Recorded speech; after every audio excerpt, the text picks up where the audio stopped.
Il-Gvern Laburista mhux tal-li ħammex il-pajjiżna fiżikament, iżda ħammex ukoll ir-reputazzjoni tal-Maltin.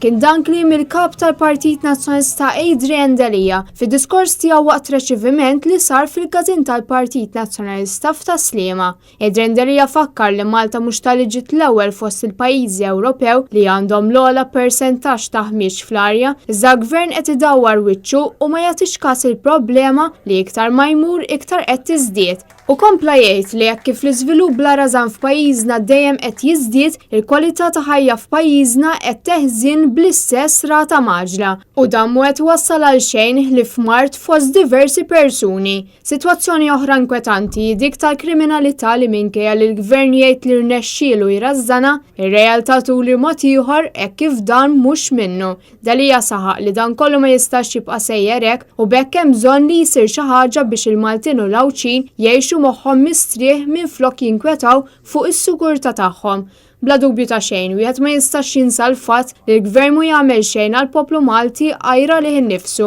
u dan jidher ċar fejn tidħol il-problema tat-traffiku. Il-kap tal-Partit Nazzjonalista fakkar lil dawk preżenti li l-Gvern kull ma qed jagħmel iwessa t-toroq li ma pass mhux se tkun qed issolvi xejn hekk kif l-ammont ta' żieda ta' karozzi f'pajjiżna qiegħed biss jiżdied. Fid-daw ta' dan Adrian Delija wiegħed li fissem il-Partit Nazzjonalista u se jkun qed jaħdem permezz ta' diversi proposti favur il-Maltin u l-Awċin biex jirranġa l-affarijiet li qed jinkwetaw lin-nies. Għal dan ir-reċiviment kien hemm preżenti wkoll il-Viċi Kap tal-Partit Nazzjonalista Robert Arrigo fost diversi deputati oħra tal-partit.